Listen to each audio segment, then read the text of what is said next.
Welcome, everybody, to Who's Your Band? I am Jeffrey Paul, and I am joined by Sean Morton. How are you, Sean? Jeffrey, address me properly. I am the co-host of this podcast. You are the co-host of this podcast. Yes, and I'm not a guest. Just a couple of things to talk about here right up front before we even get started with anything. Okay. One, we've taken a couple of weeks off. Just incredibly busy schedules on both of us. So this has been about a month between podcasts. Just about, yeah. So usually we don't take that much time in between, even in the summertime, but just circumstances. But that's the podcast world. The second thing I want to talk about, I want to talk about it here, and we'll end with it as well. Correct me if I'm wrong, but is the date December 17th, where Salty, the comedy special by Sean Morton, is coming out?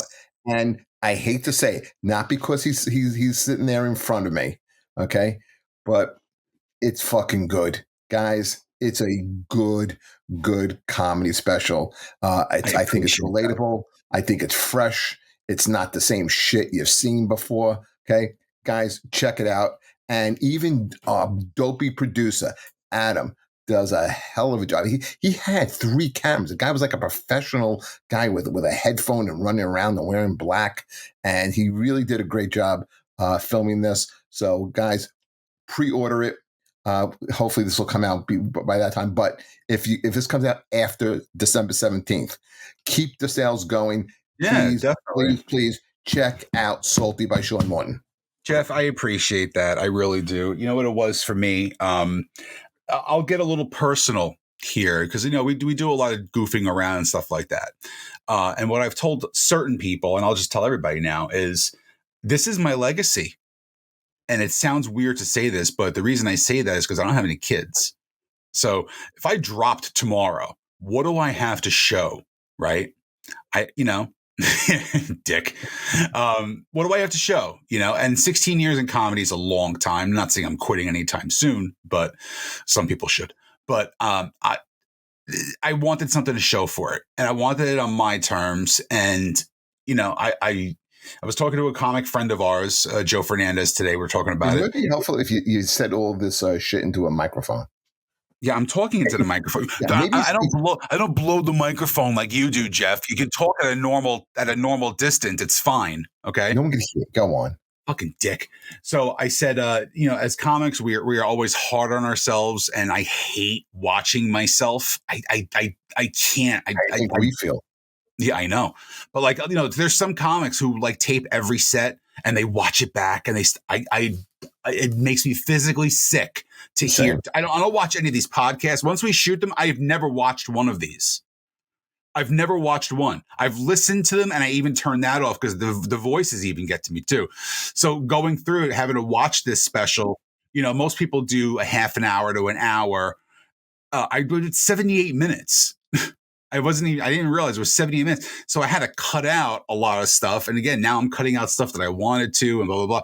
It drove me nuts. And I said to Joe, after it was all said and done, I was like, it was still a solid 5. And he was like, I'm sure it was a lot better than a 5. I said, nah, I was at a 5, But I just want it out there. I really want it done. I'm very happy with the way it's looking. Adam, I have to give an amazing amount of credit to. The rough cut looks fucking amazing. It really looks fucking amazing, and I'm really happy. Guy, man. He's a talented guy. The one thing you said was true, though. He was running around wearing all black, which is kind of weird considering you see the light and all you see is fucking ginger hair running around because the black just meshed in with everybody else. You see this big dopey ginger running around, but yeah, I could not have done this without him. There was nobody else I wanted to. There was nobody I even considered to do this with besides Adam. And, honestly, I had 2 of my best friends opening the show with Donna and Jeff, and that made me happy. So my next goal with it, and I'm putting it out there because I'm a believer in manifesting and the universe, it will become the #1 comedy album in the country, whether it's for a minute, whether it's for 5 minutes, an hour, 2 hours, 3 hours, it will be the number one comedy album in the country on December 17th. So thank you. Pre-order it. It means a lot to me. The links are up on iTunes and Spotify now. iTunes is the one I'm pushing for Apple Music and iTunes. So, and the video will be on YouTube, released at 8:00 in the morning on December 17th. So check it out. I appreciate it. And now let's get to this friggin' list. Because let me tell you, we do our list shows once every couple months, and they seem to be the ones that get the best reaction from people. And this, to me, was a really, really tough list. It really was. This is, I'm going on record and taking a guess and saying this is your favorite band of all time. It's either this or Maiden. I have two favorite bands. This was my first favorite band is Black Sabbath. We're doing Black Sabbath. When I was a freshman in high school, I had a denim jacket where I took like chalk and black coal chalk, and I did the Black Sabbath cross.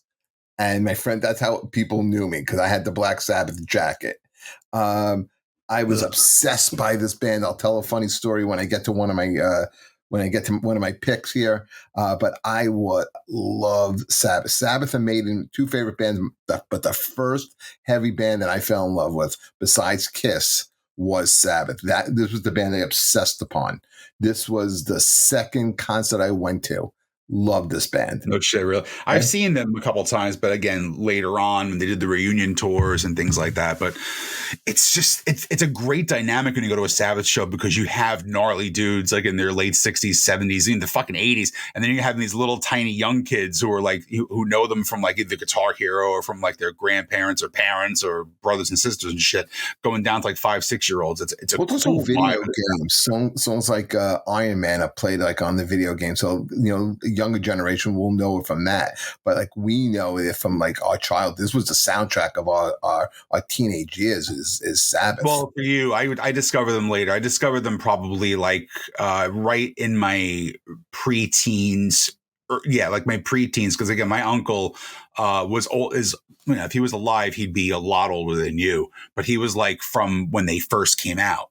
So he would have been 70, So I have upstairs all of his original Pink Floyd and Sabbath and, Doors and all this stuff, because that was the music he gave me. So I got that kind of later on in life and went backwards, hearing Ozzy's solo stuff. And then right away I gravitated to the Paranoid album. And then I went deeper and deeper as time went on. And let me tell you, man, anybody who says that Black Sabbath is not one of just the most influential bands because of heavy metal, but of all time, they really were. So let's set this up, okay? We're going to pick the top 5 songs, our top 5 songs from Black Sabbath. Man. And just so we know who we're talking about, who Black Sabbath is, okay? We're talking about a band that came out in the late 1960s. They get their name from a Boris Karloff movie.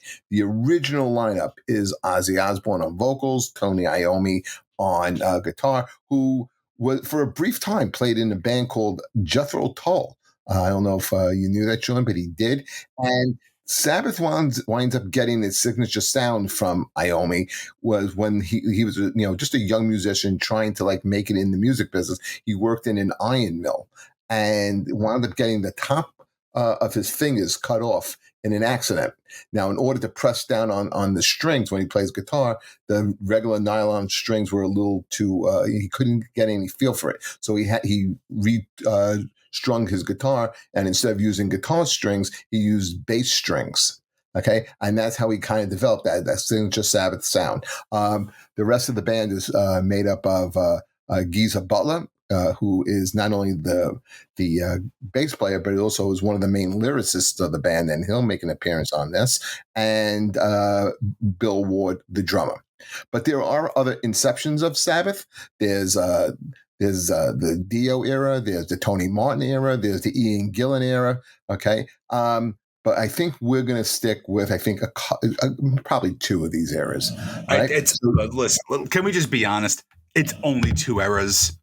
Yeah. Do you really count the Ian Gillan friggin'? No one counts. No one I saw them with Gillan. It wasn't terrible. It's not Sabbath, and I guarantee you didn't see them at Nassau Coliseum. I bet you saw them at a little small 3,000 seater, right? I did see him in a big venue. I think I may have seen them at. I may have seen him at the Meadowlands. I don't Either know about that. Meadowlands or maybe it was Nassau Coliseum. Yeah, they right weren't selling out stadiums with them though. You know what I mean? It's kind of like the Gary Sharon with Van Halen. No one ever even talks about that record. There was a time where when Sabbath came around, no matter what, I always went to go see him. But anyway, let's get to the list. We're going to start with Sean Morton. All right, so number one, I'm going to mention that the truest love of my life, my dog. For people who do not know, my dog's name is actually Sabbath, and that's a true story. And the reason I brought that up is because story. My dog's name is whole Sabbath. story. No. The reason why I said that is because my number 5 is where her name was inspired from one of my favorite Black Sabbath songs, "Sabbath, Bloody Sabbath." Great song.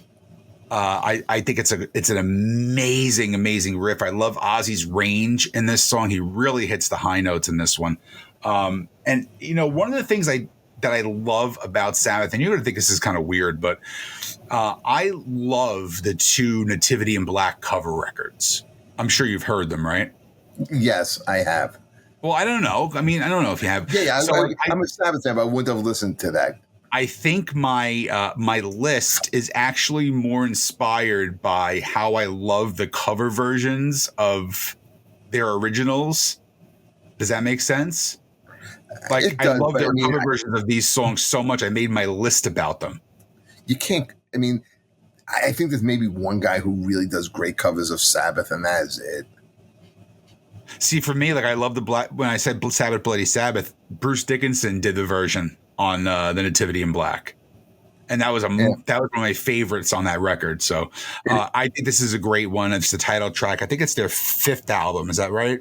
I don't know the numbering of their records. It's mid 70s. Yeah, so I think it's their 5th record. 75. Yeah. So this is record number 5. It's after Volume 4. I think they were peaking at this point in their career too. I think they were really hitting a really, really sweet spot. And I think it kind of went downhill after this album. I think Masters of Reality is on. I think it starts to go downhill with what's the one where they're wearing the pilot masks? Never Say Die. Yeah, it's a little later on though, but that's my number 5. It's 78. Yeah, but they peaked. They had peaked around 75. Because I saw them on that tour. And they opened up with Never Say Die, which isn't no. Actually, I'm sorry, they did not. They opened up, I think, with War Pigs. But Never Say Die is not a bad song. But I like Sabbath, Bloody Sabbath. Good song. I'm going to go with one of the eras that we alluded to. I'm going to go with my number 5 pick off of the Heaven and Hell album, Die Young. I think it's a great in your face hard rocker. I love Dio.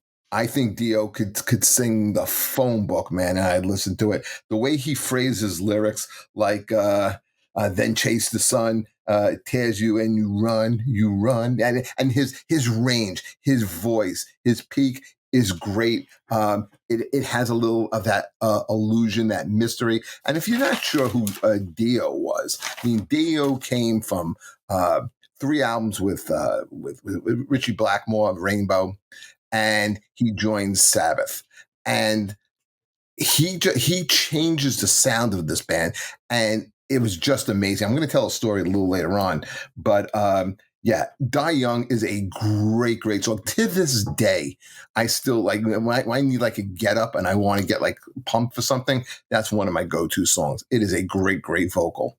So one of the times I went out to LA, I always tried to see and hang out with Lemmy. That was one of my things. I wanted to have a drink with Lemmy at the Rainbow at the corner of his bar, just have a rum and coke and shoot the shit. That's what he would do. Never got to. He passed away. So I get to go to the cemetery where Lemmy is buried, and I find the stone, and of course there's all rum and cokes, and there's all kinds of memorabilia and flowers and shit like that. And I'm walking out, and I see this gigantic, now mind you, it's a huge open space, very beautiful. And then there's this monstrosity. It looked like the what's the Legion of Doom? Like it was 100 feet in the air. It was gigantic, this big crypt. I'm like, wow, who the hell is buried in here? So there's a lot of famous people that are buried in this cemetery. And I walk up and I'm seeing that this script and I look real close and it says Ronnie James Dio. So it was Dio's crypt, and all I kept saying was, even until the end, he had to be an Italian with gaudy fucking marble. From Brooklyn. From Brooklyn. It was just this big monstrosity, bigger than anybody else's in the whole freaking place. And I was like, that is the most guinea thing that this guy could have possibly done at the end. But he was great. He was an insanely good singer.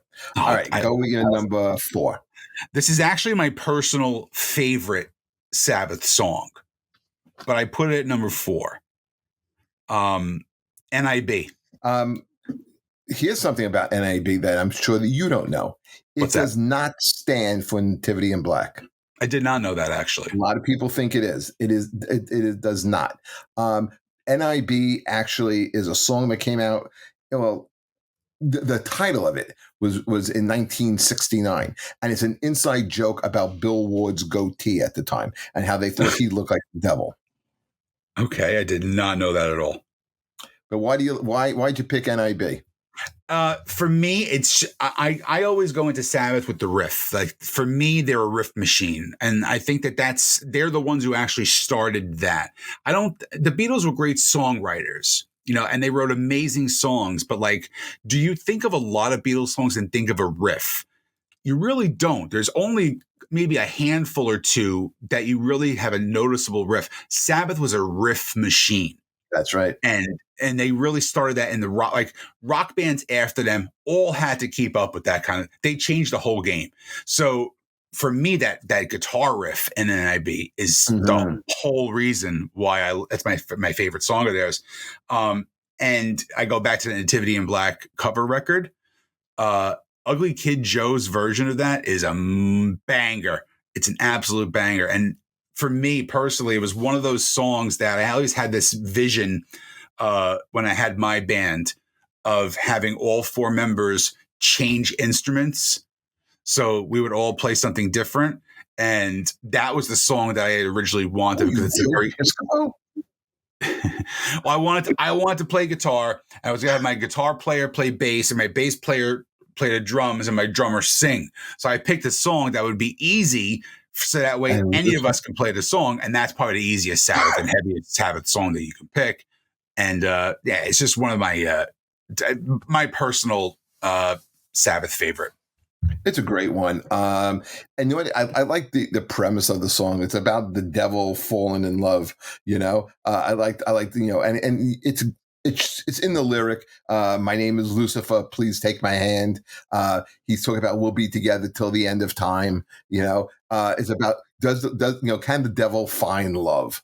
I think it's a great story. The music obviously is tremendous, but I do like the lyrics on this one as well. I'm going to go with an Ozzy era one, and I was talking to my son about this today, and when I told him I have to make this list, and he's like, he knows how I feel about Sabbath, and I go, for me, my list depends on the week, depends on the mood, depends on the month. It changes. And since you see Sean Morton, a lot of people think he's a jerk. A lot of people think he's an idiot. They're right. Okay. But he also has a sweet side. And last year, at the beginning of the year, he took me to a really good show. We went to go see Zach Sabbath. And I believe they opened with this. And ever since that night, this has been my favorite Sabbath song. I love Supernaut. Song it's comes such out. An underrated song, dude. 100%. Wasn't even a single off of the Sabbath album. I think it's one of Naomi's greatest riffs. I think that they opened with that. And when you see Zach Wilde playing, and he has the hair and he's whipping it around, and it's it's just really fucking good. I'll tell you something else about this song. It was so good when they wrote it. John Bonham, the drummer from Led Zeppelin, wanted to play on this song, but he did. But if you listen to Bill Ward's drumming on the song, he's a beast. He's great. He's another underrated drummer too, because Very underrated. he's very fluid, and you don't see a lot of what he's doing. It could be very flashy when you're a drummer, like Tommy Lee spinning around and shit like that. But you know what? Fucking Charlie Watts had an amazing sound coming out of drum kit, and that motherfucker didn't move. His arms, his whole body didn't move. But we talked about this when he passed away, and we talked about drummers who play hard, like Ward, like Bonham, like Keith Moon, and then guys who play with feel, and guys like Ringo Starr and Charlie Watts definitely played with feel. Ward, I think, is a combination of both. I could say that. Yeah, there's a lot of finesse. There's a lot of finesse, and there's a lot of technical shit musically that you hear in his drum playing. That if you're watching him, you're not even seeing him doing that. That's a great drummer when you look at that. But the standout on this is Iommi and the riff. And then I think followed by Bill Ward, and is just like monster drumming. So Supernaut is my number 4. I changed my number 3 just now. I had an obvious pick, and I said, you know what? No, because I made a couple changes before the show.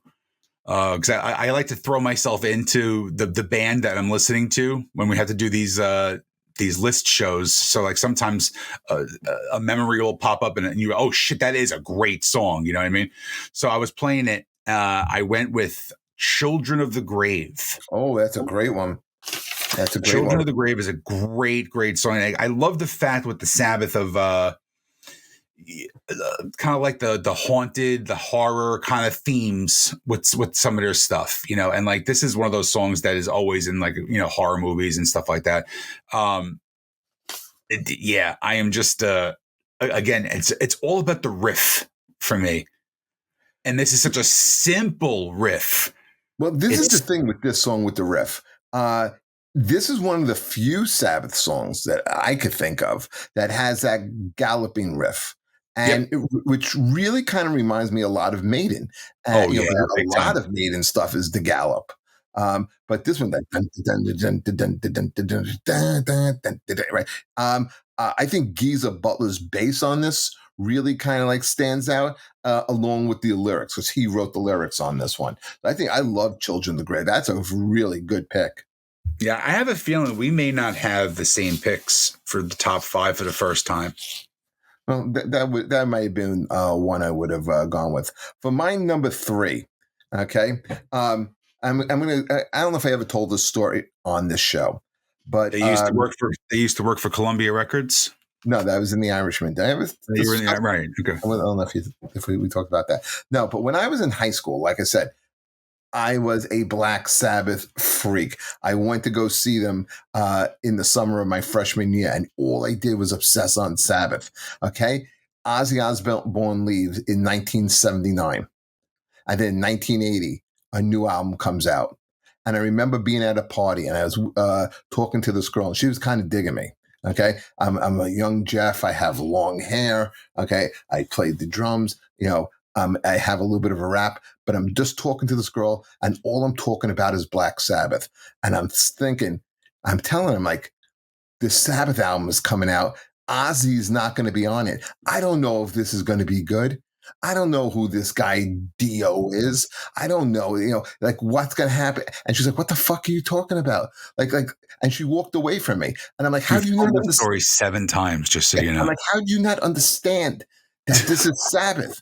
Okay, so it's like the scene. It's like the scene from The Wedding Singer when she's walking around the Van Halen shirt, and he's like, you know, just take off my lucky Van Halen shirt before you jinx them and they break up. I don't think it's anything like that. But anyway, this kind of nerdy level is what I'm talking about.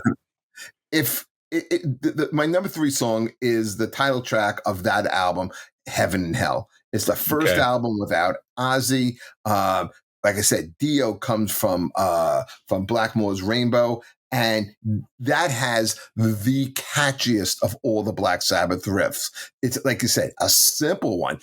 Bum, bum, bum, bum.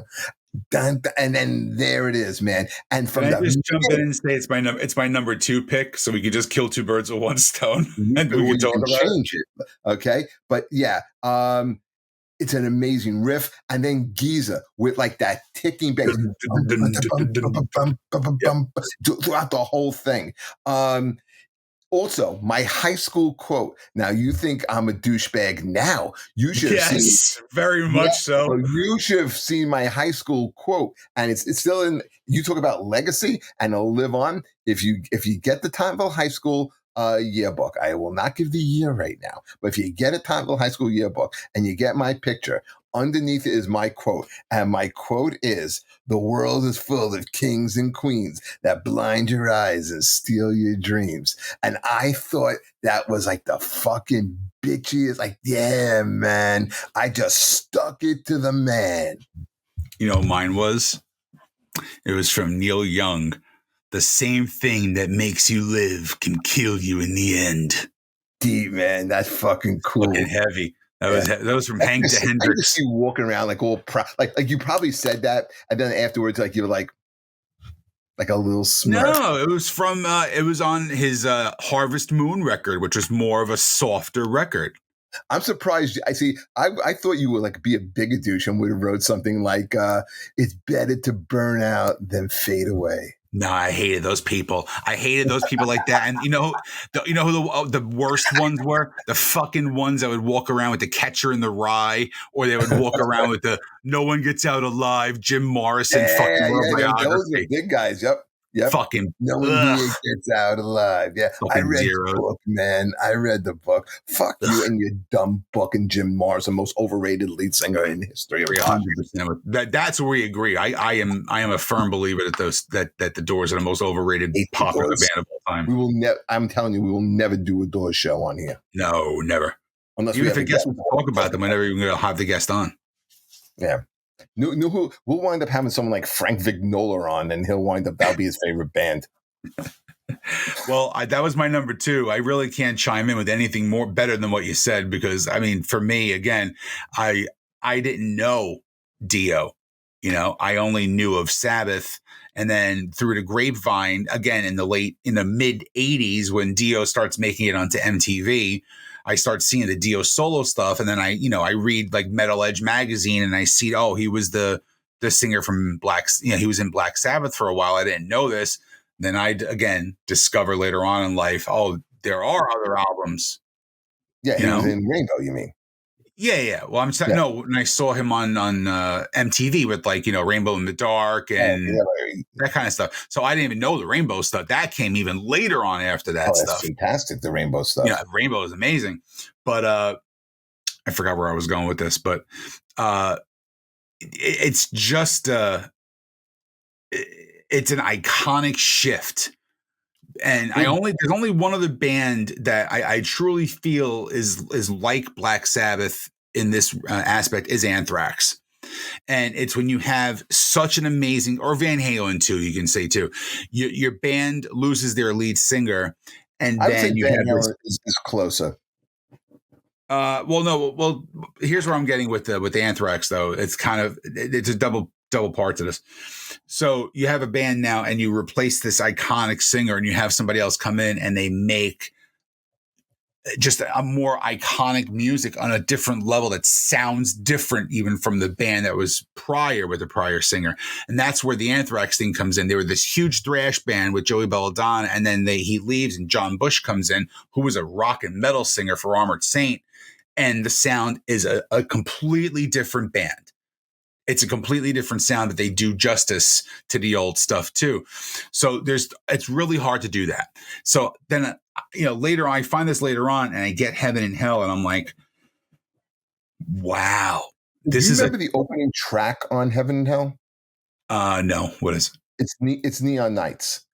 And so when you put, and this was the time you bought an album and you put the needle down, and remember how it started? It starts off super hard, and then Dio like that. Oh no, here it comes again, and you're just like right from the beginning, you're like, okay, this is gonna be great, and that whole album is a desert island album. Oh, yeah, I agree 100%. That's, to me, I think that's the best all-around Sabbath record of any genre. It, or, uh, it, or it's up there. yeah, It definitely is up there. And then we're not including "We Sold Our Soul" because that's the greatest hits. But yeah, I think to your point, I'll make more of an argument in comparison to Van Halen because after 1984, which was probably the biggest selling album, okay, yep, you don't know what Van Halen's going to sound like, and I think Sammy, a lot like Dio, is like the band realized, holy shit, we got a guy who can sing. I mean, right. really We can don't have to sing dumb it down. and do all type of range. Okay, Yeah, where like Ozzy and David Lee Roth were great for their bands, but they're not the singer that Sammy Hagar and correct. Dio is. There's a difference to being a front man and being a singer. That's right. Big difference. Dio was actually all four of them are great frontmen. Oh, They're I all, agree. I agree. they're all But then great you have, singers in then their there's own music like there's, the guy from System of a Down does not move on stage, but his voice is just this booming, screaming operatic thing that he doesn't have to be running around like a crazy person. His voice does the work for him, So like there's differences to it, but yeah, they were all amazing frontmen on top of all of it. So my number two is this is a Sabbath graduation song. See, Sabbath Okay. had wrote a song once called "Sweet Leaf," okay, and it's about smoking weed. But then they graduate, and my number two song is "Snowblind," which is about Oh, writing what they know about cocaine. Okay, and they don't hide it. With lyrics like "feeling happy in my vein, icicles within my brain." Okay, but it's not about like the euphoria of cocaine. It's about the dangers of taking drugs. okay. But it is a great song, and I remember being obsessed upon it. This was a time where on Sundays, I don't know if Adam would even remember this, but on Sundays there used to be a show called the King Biscuit Flower Hour, Oh and yeah. it'd be like all these shows that they would record, and so it'd be like an hour concert. I remember they had Sabbath on one night. I listened and I recorded it, and I couldn't wait for Snowblind and the live version of Snowblind. I must have replayed this on my tape recorder probably like at least 100 times, like that night. I had never heard anything that great before. It was like, to me, it was like I felt it was my first real grown up song as a kid. Like I thought this song was mature. I thought it was great. I thought it was heavy. So Snowblind for me is my number two song. That's a solid pick, I will tell you. My number one, I went with the first song. I went with the title track. I went with Black Sabbath. Well, again, I love Sabbath. Do you know how who wrote that song? Do you know the story behind it? I do not, but Okay. I just think of it being the first heavy metal song or first heavy metal album when you look back in time, right? And that intro, It's fantastic. fuck It's me, great. dude. And When I heard it the first time could as a any other kid, lead singer sing it? no, That's right. that is Ozzy's soul in that album, in that That's right. song. Absolutely, no. To me, it's where it started from. Is it their best song? Well, I don't believe it's their best song by far, but it's the most important Sabbath song. That's where it all started from.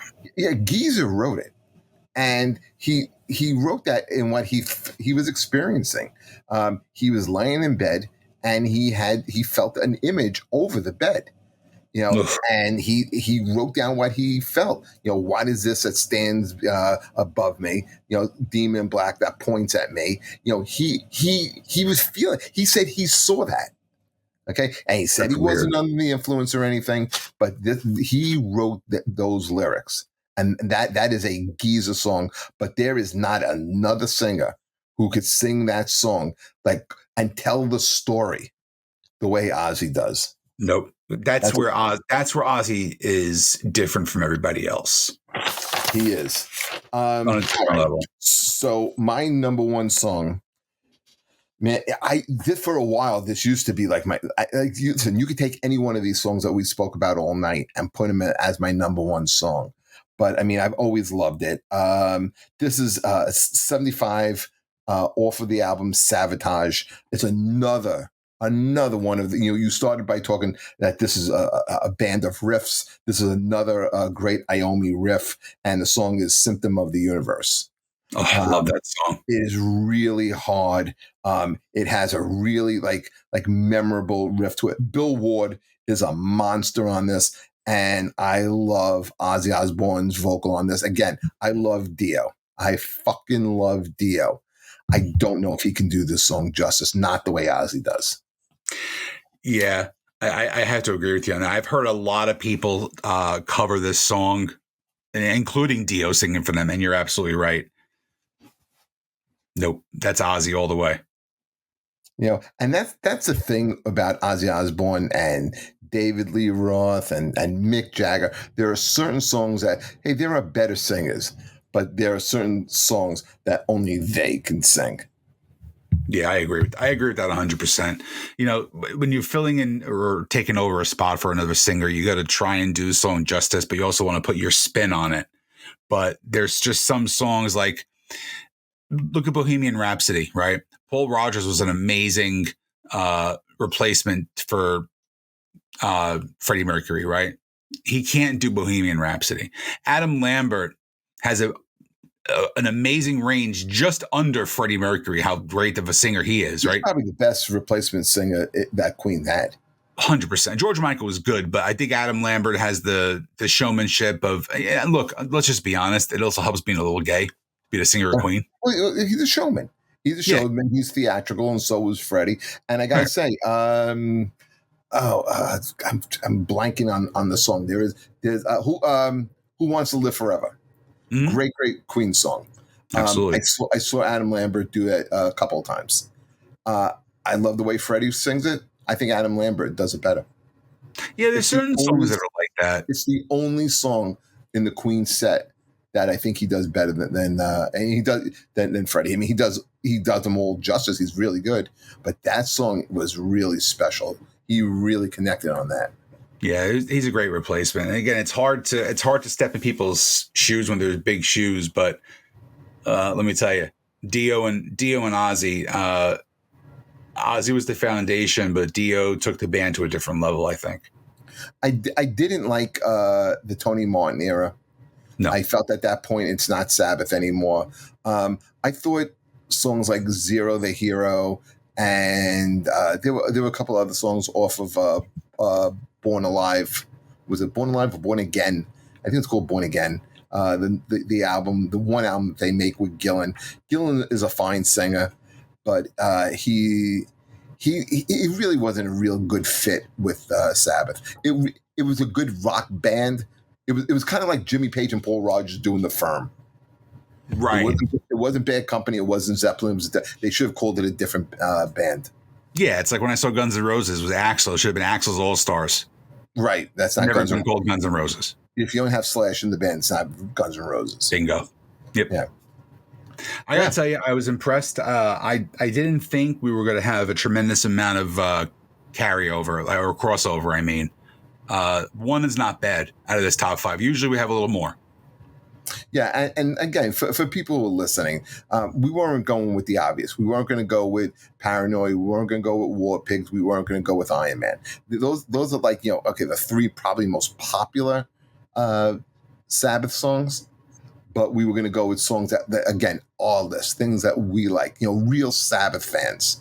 And I thought this was a really good list. And our next top five list, I'm going to tell you right now, is going to also be Sabbath related. We're going to do our top five Sabbath cover songs. You love this cover stuff. Oh my God, the Sabbath ones are the best ones because there's some really weird, obscure, like System of a Down's one of Snowblind is life changing. Did you ever listen to the Kiss cover album? Yeah, Kiss My Ass. I'll have it on vinyl upstairs too. It's a great one. I think Garth Brooks' version of That's the best version. That's one of the best cover songs of all time, and no one gives that song a lot of credit. Oh no, it should have been the single.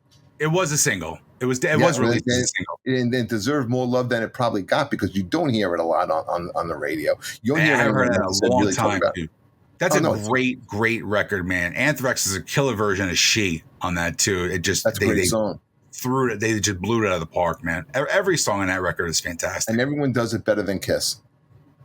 Oh, everybody's better than Kiss. Oh, know what I was listening to? Like you go down like these wormholes on YouTube, and I don't know how I stumbled upon it, but it's so bad.